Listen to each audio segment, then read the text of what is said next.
소설 들려주는 여자.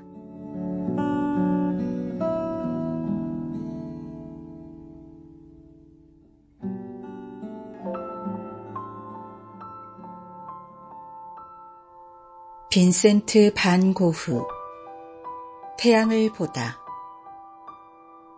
발턴 이그치음. 윤선아 옮김. 분도 출판사.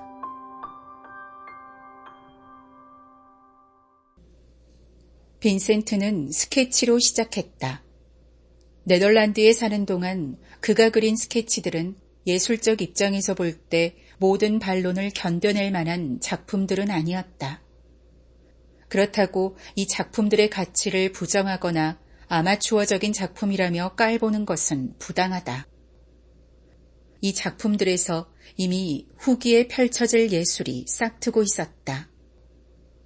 빈센트는 뜨거운 열정으로 스케치를 했다. 그 스스로 이 열정을 뱃사람이 바다에 대해 품고 있는 열정과 비교한 적이 있다. 그는 자기 마음에서 우러나온 것을 직접 증언해줄 스케치를 그리기 위해 무진 애를 썼다. 그는 기교적인 면보다 표현의 힘을 추구했으며 자신의 영혼을 작품에 불어넣어 사람들을 감동시키고자 했다.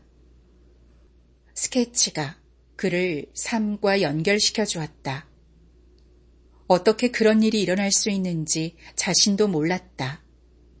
내면의 어떤 것이 혼자 힘으로 스케치를 하고 색을 칠했다. 그 과정을 스스로도 자세히 설명할 수 없었다. 말로 표현할 수 없는 어떤 것이 그의 그림 안에 살고 있었으며 그를 한없이 행복하게 해주었다. 그는 스케치를 통해 자연에 가능한 한 가까이 다가가고자 했다. 그는 평생 자연과 참되고도 직접적인 관계를 유지하고 있었다. 어린 시절을 보낸 브라반트의 밭에서 맡던 퀴퀴한 냄새는 그가 도시에서 생활할 때도 사라지지 않고 남아 있었다. 그는 첫 편지에서 자연을 중요하게 여겨야 한다고 썼으며 화가들을 칭찬했다. 화가들은 자연을 이해하며 사랑하고 또 우리에게 자연을 보는 방법을 가르친다.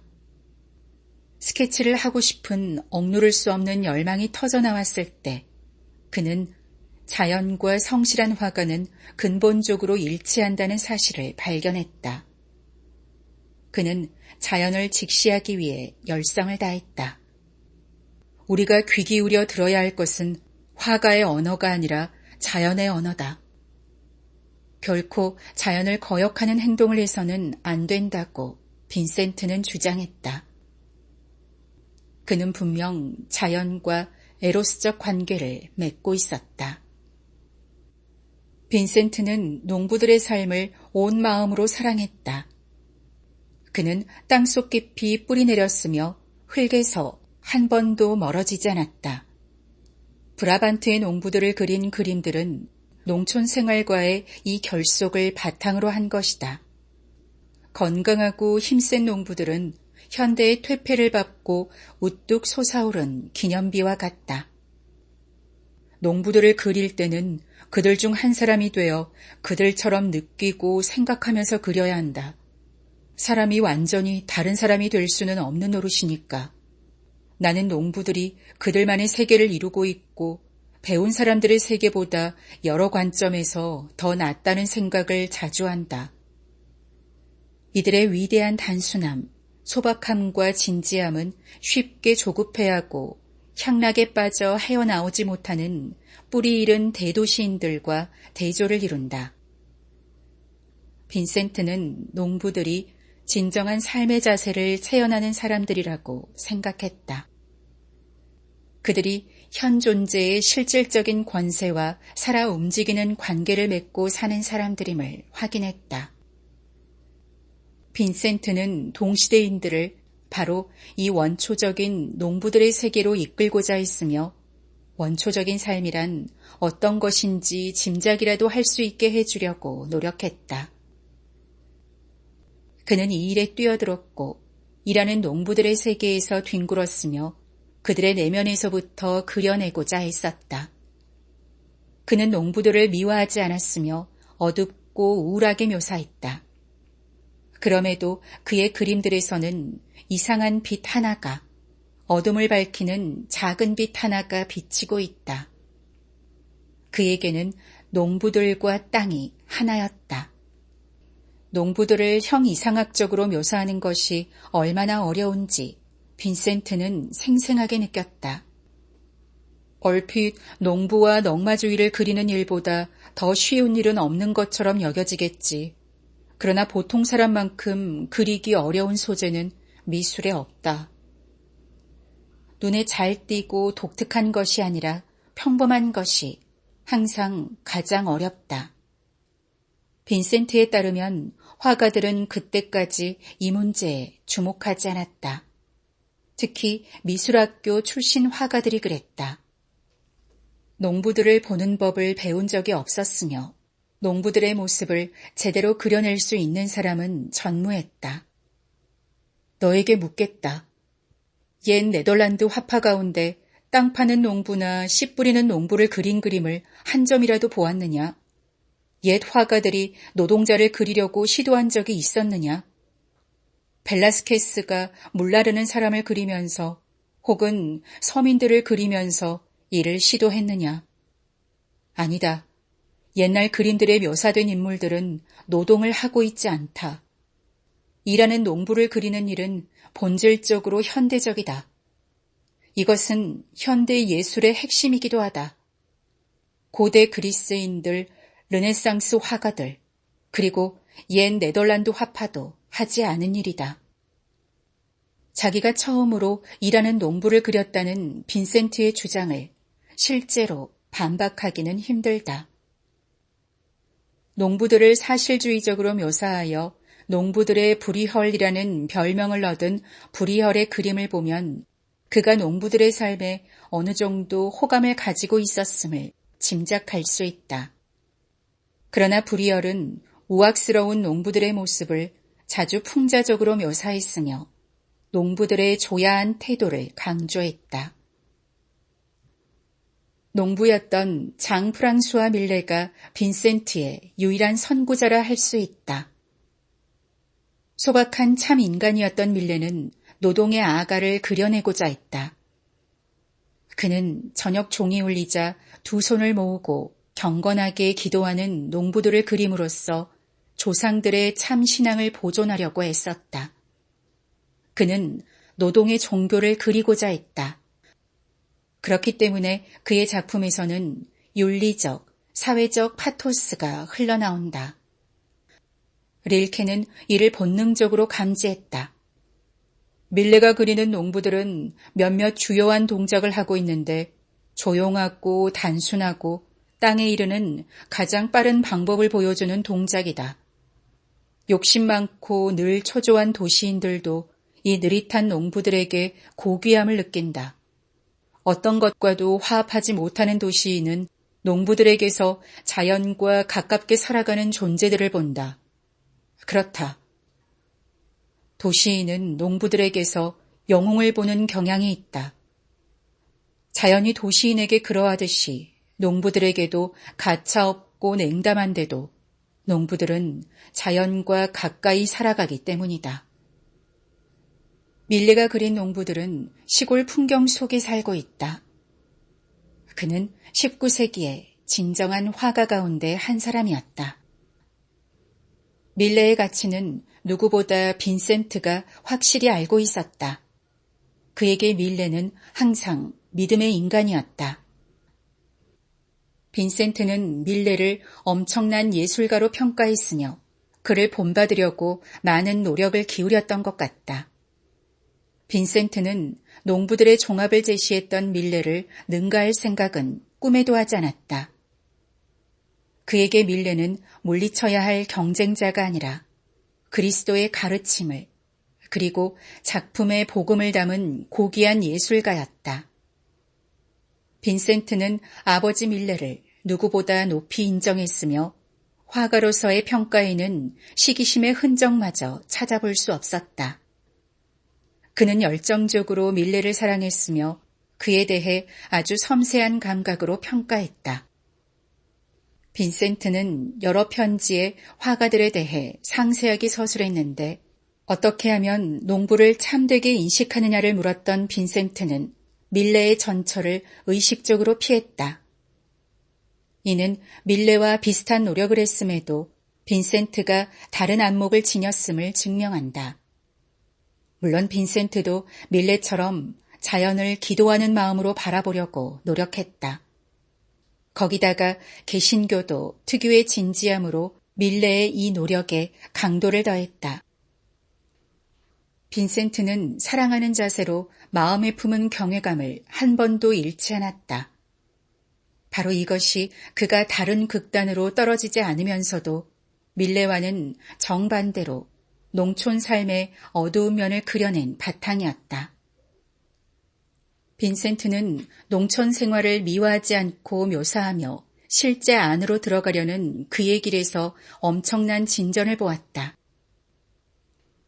빈센트가 어두운 색조로 그려낸 것은 농부들의 노동이었다. 그는 모든 삶의 바닥에 깔려있는 노고와 괴로움을 그렸다. 이때 그는 이런 삶을 증오하거나 풍자하는 것이 아니라 사랑하는 태도로 자연스럽게 표현했다. 그래서 그의 그림을 보고 있으면 돼지비계, 감자, 연기, 거름 냄새가 나는 것 같다. 빈센트는 분명하게 밝혔다. 농부를 그린 그림에서 향수 냄새가 나면 안 된다. 빈센트의 예술에 믿음 깊은 사실주의가 들어있다는 말은 추상적인 주장이 아니다. 그의 초기 그림들에서 이미 이 사실주의가 분명하게 감지된다. 빈센트의 첫 대작인 감자 먹는 사람들에서는 믿음 깊은 사실주의의 목소리가 분명하게 감지된다. 이 작품을 완성하기 위해 그는 녹초가 될 때까지 작업했다. 석유램프가 희미하게 비치고 있는 방에서 5사람이 식탁에 둘러앉아 커피와 감자를 먹고 있다. 네덜란드의 가난한 사람들은 저녁 식사를 이렇게 해결했다. 옛 네덜란드 화가들은 공간을 묘사한 그림을 많이 그렸는데 한결같이 보는 이의 마음을 유쾌하게 하고 분위기를 강조한다. 그런데 빈센트에게서는 그런 흔적을 찾을 수 없다. 이 그림에는 가난이 깊게 가라앉아 있다. 이 가난은 침울한 얼굴을 한 이들의 힘겨운 노동, 희망이라고는 찾을 수 없는 노동에 대해 이야기하고 있다. 빈센트는 감자 먹는 사람들이 땅에 밀착된 노동자들이라는 인상을 전달하기 위해 어둡고 단조로우며 탁하고 우중충한 색깔을 사용했다. 이 색조 자체가 흙 묻은 감자와 비슷하다. 당시 사람들은 이 더러운 색깔을 보고 언짢아하며 고개를 가로저었지만 결국에는 이 기묘한 감자 색깔에서 독특하게 빛을 발하는 어떤 것, 마음을 영원한 빛으로 밝혀주는 어떤 것이 숨어 있음을 감지하게 되었다. 흙으로 그려진 이 그림으로 빈센트는 브라반트의 농부들을 불멸의 존재로 만들었다. 감자를 먹는 사람들은 밀레가 그린 만종이다. 그러나 빈센트의 그림은 밀레의 만종이 묘사하는 것보다 실제에 훨씬 더 가깝고 무상함 속에 들어있는 영속성을 더 강조한다. 식탁에 모여 앉은 사람들이 있는 공간은 진정한 현대적 표현 양식으로 거룩하게 되었다. 그 속에서는 무언의, 그러나 분명한 기도를 느낄 수 있다. 오늘 저희에게 일용할 양식을 주소서. 빈센트는 쓸쓸한 공원과 낮 동안의 고통을 잊고 잠들 수 있었던 작고 조용한 침실도 그렸다. 그는 몸을 불사르는 열정으로 단기간에 수없이 많은 그림을 그렸다. 그는 무엇을 바랐던 것일까? 사람들이 내 그림을 보면서 저 다른 무엇을 생각할 수 있기를 바란다. 그가 원했던 것을 큰 소리로 떠들 필요는 없다. 하지만 우리는 빈센트가 표현하고자 했던 저 다른 무엇을 마음속에서 고통스러울 정도까지 느껴야 한다. 빈센트의 그림 중에는 영혼의 신비를 깊은 외경심으로 표현해내어 순전히 세속적인 소재를 그렸지만 현대의 성화라는 인상을 불러일으키는 작품도 있다. 이 그림들은 이제 너무나 많이 오용된 단어를 쓰자면 깊은 경건함으로 그려졌다. 그림의 거룩함을 결정짓는 것은 그림의 대상이 아니라 화가가 대상을 보는 마음가짐이다.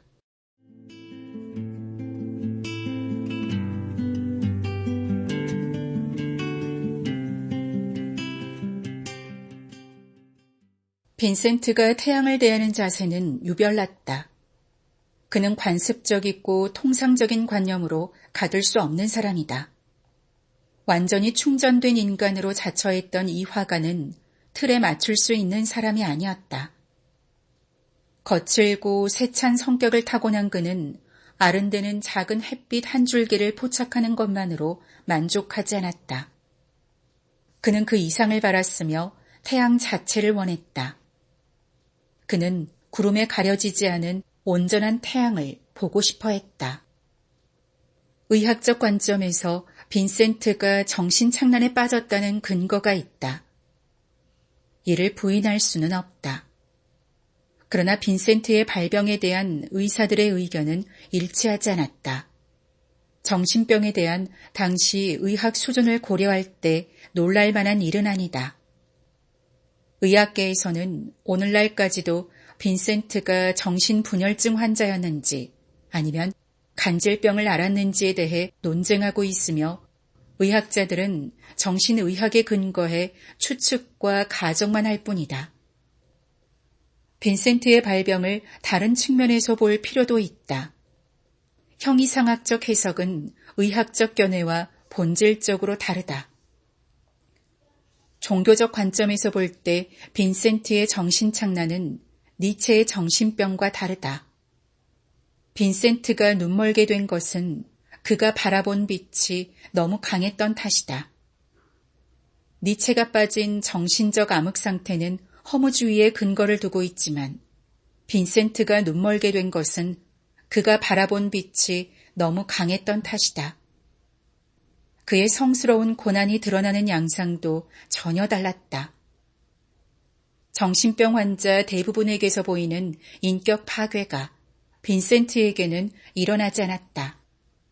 그의 판단력은 조금도 흐려지지 않았고 그의 편지에서도 정신착란의 기미가 보이지 않는다. 빈센트의 기이한 광기는 그가 자신의 병을 대하는 태도에서 분명하게 드러났다. 발작을 일으킬 때마다 그에게는 상식 밖의 종교적인 관념들이 떠올랐고 그는 이에 대해 동생에게 썼다. 이렇게 힘들게 작업하니까 아주 좋다. 그래도 이렇게 말해도 된다면 종교에 대한 끔찍스러운 나의 갈망은 사그라지지 않는다. 그럴 때면 나는 별을 그리려고 깊은 밤 한가운데 서곤 한다. 빅토르 위고는 하느님은 암흑 속에 등대시다라고 말했지. 우리는 지금 분명 암흑 속을 지나가고 있다. 우리에게 평화를 주고 우리를 위로해 줄 것을 찾아내고 싶을 뿐이다. 그러면 더 이상 죄의식을 느끼지 않을 것이며 불행하지도 않을 것이다. 암흑 속에서도 평화와 위로를 찾을 수 있다면 고독과 허무로 자신을 상실하지 않으면서 계속 길을 갈 수 있을 것이다. 발걸음을 내디딜 때마다 화가 닥칠까봐 두려워하지 않아도 되며 우리가 원한 바가 아닌데도 남에게 화를 입힐까봐 두려워하지 않아도 될 것이다. 그는 자신의 병에 대해 놀랍도록 객관적인 자세를 유지했다. 격리된 방에 갇혀 감시를 받고 있을 때도 그는 침착하게 말했다. 한탄의 말 한마디 없이 고통을 견디는 일은 우리가 인생에서 배워야 할 유일한 과제다. 우리 현대의 예술가들은 망가진 십자가다. 그는 자신의 병에 거리를 두려고 노력했다. 병을 부인하지 않으며 병에 의해 정복되지 않으려고 안간힘을 썼다. 그러나 발작이 반복되었고 창작력이 사라질 위험에 처하자 빈센트는 더 이상 견딜 수 없었다. 다른 모든 욕구는 충족되지 않아도 살 수 있었지만 창작을 하지 않고는 살 수 없었다. 어느 날 저녁 그는 들판에 나가 자기 가슴을 겨냥해 총을 쏘았다. 총알이 깊게 박혀 몸을 질질 끌며 겨우 방으로 들어갔다. 왜 그런 짓을 했느냐는 가시에 박사의 물음에 그는 모르겠다는 뜻으로 어깨를 한 번 으쓱 올렸다. 죽어가면서 파이프 담배를 계속 피우고 있었다. 허둥지둥 달려온 동생을 그는 고통에 가득 찬 몸짓으로 끌어안았다. 태호가 울자 그가 말했다. 울지 마라. 이게 모두 우리에게 더 좋은 일이기에 그렇게 했다. 절대 죽지 않을 거라는 태호의 말에 그는 그저 이렇게 말했다. 아무 소용없다. 고통은 평생 따라다닐 테니까. 그러고는 네덜란드어로 덧붙였다. 이제 집으로 돌아갈 수 있겠구나. 1890년 7월 29일 빈센트는 영원히 눈을 감았고 그가 견뎌야 했던 고난도 이제 끝났다.